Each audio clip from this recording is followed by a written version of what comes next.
Hola vecinos de Cataluña, me llamo Olivia y quiero escribir esta carta para transmitir mi ilusión por la República Catalana. Tengo 26 años y nací en Toronto, Canadá.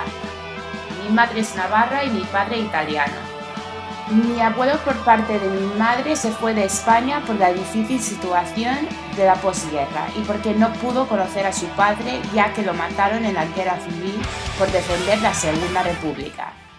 Viví en Madrid durante 4 años y ahora vivo en Barcelona desde hace casi 3.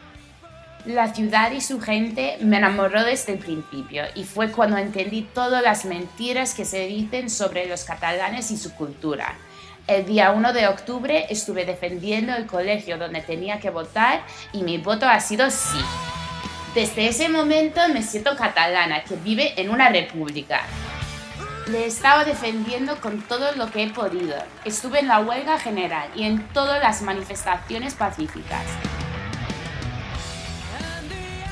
Celebré el día que se proclamó la República.